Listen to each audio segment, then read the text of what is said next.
This is the Hidden Killers Podcast with Tony Bruschi and continuing coverage of the case against Bryan Kohberger. There's a line in almost every true crime story that chills you. Sometimes it's a confession. Sometimes it's a 911 call. But in the Bryan Kohberger case, it might just be a screen name. Papa Rogers. An anonymous Reddit and Facebook account that popped up in the earliest days after the Idaho murders, dissecting the crime scene, predicting the evidence, throwing off investigators and taunting the families in real time. And now as we sit here with Kohberger having confessed to the killings, a question still hangs in the air like a bad smell. Was that him the entire time?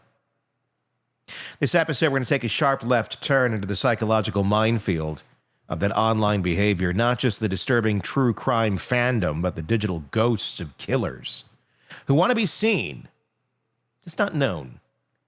From Kohberger's Reddit surveys to a formal prose of Papa Rogers, we explore how a murderer might leave digital fingerprints long before DNA shows up in a lab. And then there's the visual snow, a strange neurological condition Kohberger reportedly suffered from. Seeing the world through static like an old TV set that never quite tuned in. He wrote about it in disturbing terms, about feeling detached, about treating people like meat suits. Yeah. About being unable to connect with his own father, not because he didn't want to, but because his mind couldn't. Is that an excuse? No, but is it a clue? Yeah. My guest, retired FBI Special Agent Jennifer Coffindaffer, is back with me again, and we're pulling no punches. We're going to talk about the pain of invisible disorders, the way darkness grows in online echo chambers, and the forensic frustration of almost knowing the truth. Conversation is going to get into the ethics of studying monsters, who should do it, why it matters, and whether chasing clicks or selling books off a killer's psychology is ever justifiable. And yes, we get into the Peacock documentary, the redacted evidence, and what's still hiding in sealed court documents that the public hasn't seen yet.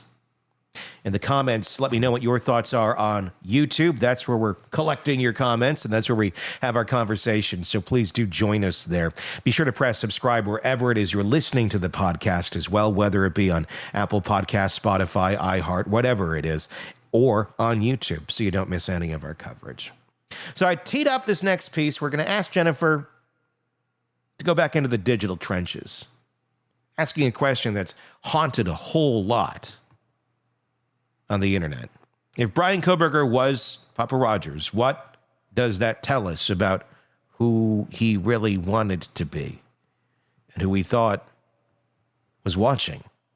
Let's talk about the some of the online presence. We talked about his early on, the writings, the visual snow, things of that nature, which add that to a mind when you start trying to understand visual snow and what someone in their life is going through if they're suffering with this. I just saw the doc last night that you were in, and Howard Bloom is in, the one on Peacock, the Idaho murders. And I thought they did a really interesting piece on visual snow, where just the hell that must be if it kind of comes on at a different point in life or it flares up and gets worse. I can't imagine trying to go through life and not be irritated and not be on edge with everything. If this is how you're always seeing things, then you have the issues with the ears ringing that can come into play. And then, hey, go be a productive member of society. He got pretty far academically in life for having those sort of ailments. Yeah, he did. And it's not clear how long he suffered from it, but it was certainly when he was younger that he describes it. And, Luigi Mangione also suffered from visual snow. And look at what he ended up doing. Yeah. Right. So I'm just wondering, that really, to me, needs to be, studied more. And I think people who aren't our age or older that have seen the television when it snowed out. They showed it on that documentary, which I thought was good. Yeah. But most people these days, like, what? young people, they have no idea what we're talking about. Remember, at least for me, I would stand there sometimes when we were watching and have to put my hand on the TV and my arm out to be a better antenna. Like if it was something I really wanted to see and the snow was going in. But yeah, imagine living that kind of life. And I keep wondering how many other people that have turned to murder had visual snow. Did they even really understand it? I think sometimes if you live your life a certain way and every day you wake up and you're in snow, that becomes so normalized probably. It probably would. But at the same point, I would imagine that would be debilitating to a certain extent. And I mean, gosh, I just couldn't imagine. I mean, it would be a form of torture. It would be like being locked in a cell and you're being played Britney Spears over and over, whatever it may be. But it's coming from your mind, and that's, I take the Britney Spears, I think, over the visual snow. Let's go back to another piece of the online, I guess, lore, if we could say. And I'm really curious to get your opinion now that we are sitting here and we do not know the answer to this. I don't know if we will know the answer to this. Papa Rogers, what do you think? At the end of the day here, I mean, we got the image. We know he's the one who did it. The image of Papa Roger was the one that looks a lot like Kohberger. Obviously, there's the Rogers reference to the incel.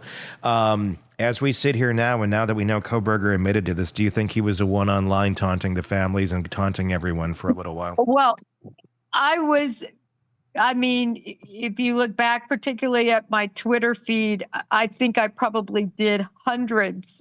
If you look at all of them, responses and so on, I did so much research. I spent way too much time at that because, you don't get paid for doing these online research projects, but you just kind of get fascinated by it. And I was fascinated by it. I always said the reason that to me it was like a wow moment just for me was studying these individuals and realizing the Dennis Raiders, right? Writing in, as you know, to Cake TV and to the different newspapers, the Wichita Eagle and Beacon. That was their format to be able to rub in the face of victims, to terrorize the society, and to taunt police. That's what they used, right? Typewriters, letters, all the different Zodiac Killer, many others that use that. A floppy disk they didn't know was going to be traced back to him. To his church, right? His church. With BTK. Yeah, exactly. But my point was with Papa Roger, wow, he's doing it real time. Like he is real time doing it on his keyboard. The minute he gets a thought, he's taunting police. He's saying he knows. And there were so many things, the sheath was left behind. He absolutely wrote the script. If you followed him, oh, by the way, don't look at the car. That's the wrong direction. Yeah. No need to look over here. The picture that looked almost exactly like Bryan Kohberger before Bryan Kohberger was ever named. I mean, I could go on and on about why. Let's just put it this way. There was probable cause to believe it was Bryan Kohberger. Then beyond that, his writing style, that was something, though, that gave me pause. Different people have writing styles. So for me, when I'm doing Twitter, as an example, on social media, I'm not a punctuator because I'm just getting it out there and moving on. It's, it's not formal writing. It's a wonderful way to just be able to kind of be yourself and throw stuff on paper, right? And Papa Roger was more formal, but there was some going back and forth. And what really bothered me was there were some posts that were put out after he was incarcerated.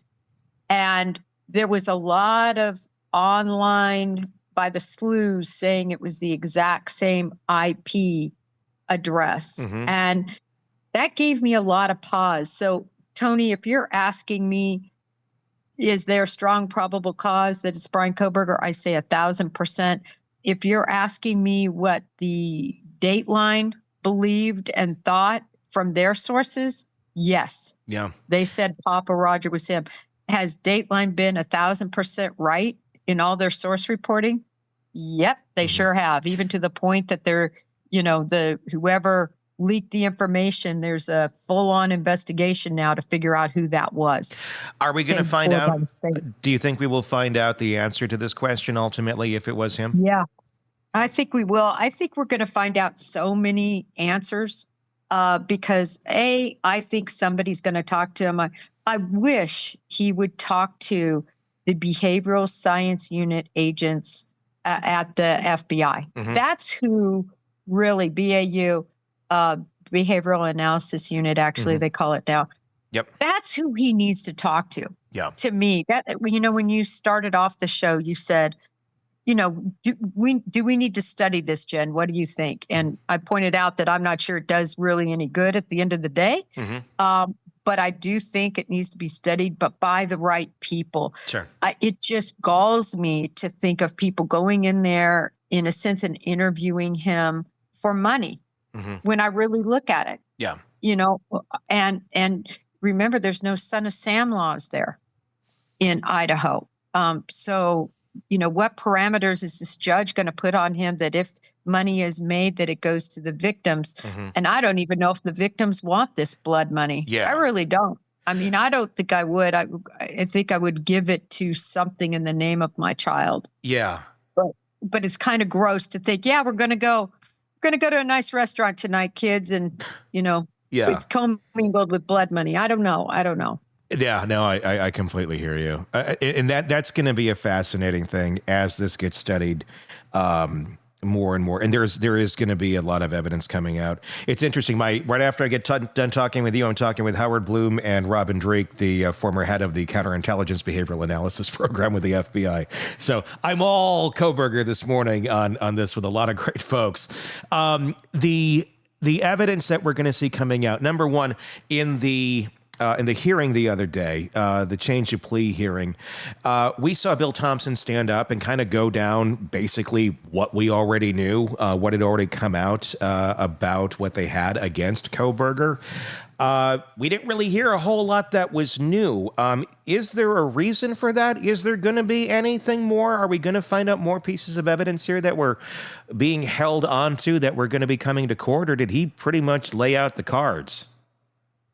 Well, there's a couple of things here. First of all, there were a couple of nuggets that for me, I didn't hear Bill Thompson say before. One of the things that I thought was interesting is he kind of alluded to that he said it was quiet, but something about they weren't all first-degree murder. I think when he was talking particularly about Xana and Ethan, I don't know if you caught that. It was really subtle.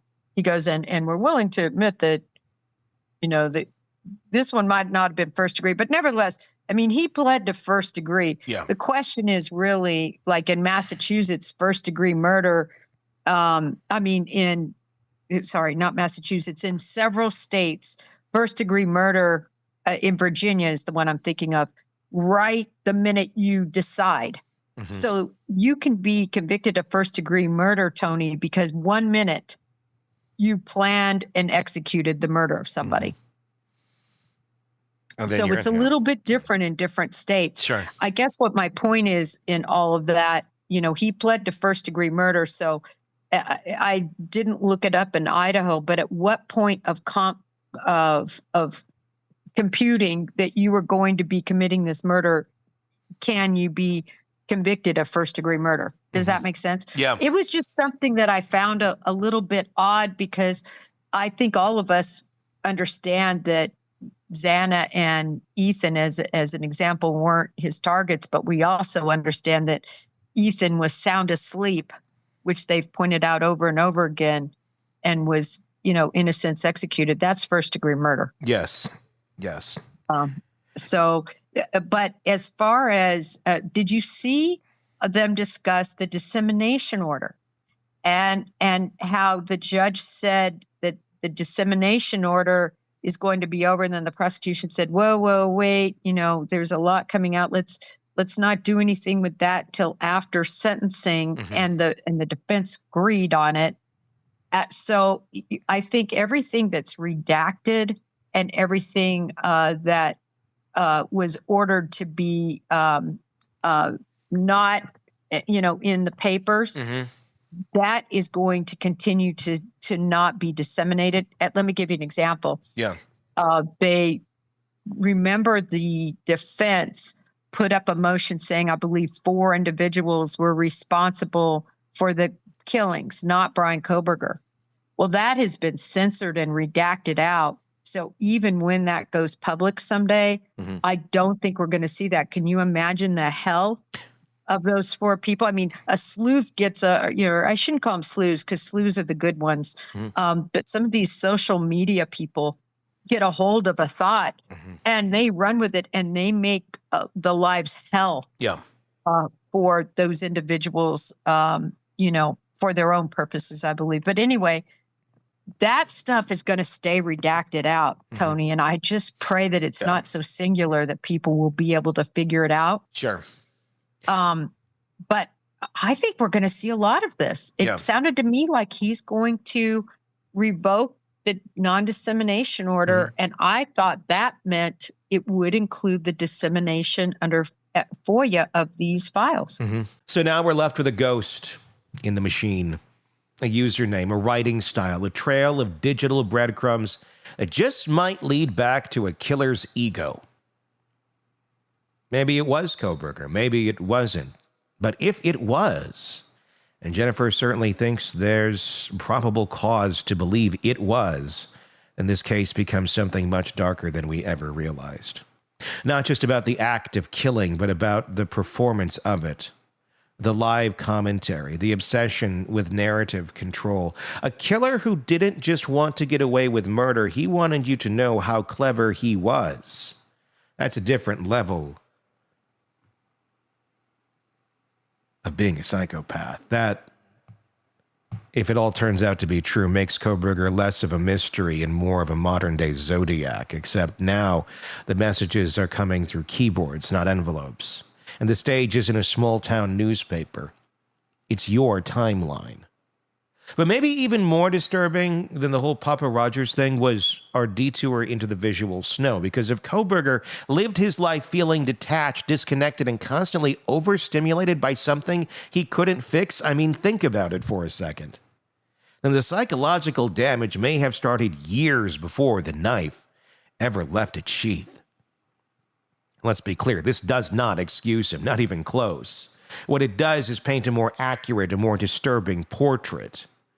A young man desperate for meaning, spinning in a world that felt unreal to him, looking for connection, but only finding it in message boards, in Reddit threads, and maybe finally in infamy. And here's the thing that also stuck to me. Kohberger got plenty far. A PhD candidate, teaching assistant, no criminal record, and still, we may have never known any of this until 4 people ended up dead in Moscow, Idaho. I thought Jennifer also asked a powerful question. Should we even be studying him? The answer, I think, is yes, but only for the right reasons.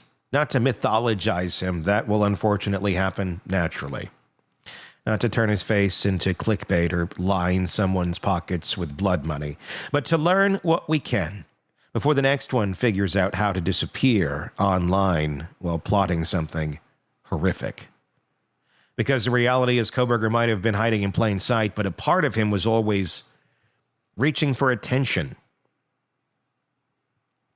And he might have been posting about his crimes while the rest of us were still lighting candles at the vigil. We just didn't know it. And now we're left asking, what else didn't we see in time? Let me know your thoughts in the comments section on YouTube. If you're not there yet, just search Hidden Killers with Tony Bruschi. You'll find us. You can do that same search wherever you download podcasts to find us there. And press subscribe so you don't miss any of our coverage on this case or the many that we follow for you right here at the Hidden Killers podcast from True Crime Today. My name's Tony Bruschi. We will talk again real soon. Craving non-stop true crime updates? Press subscribe now and get the latest cases, analysis, and expert commentary delivered straight to your feed. Only from the Hidden Killers podcast and True Crime Today.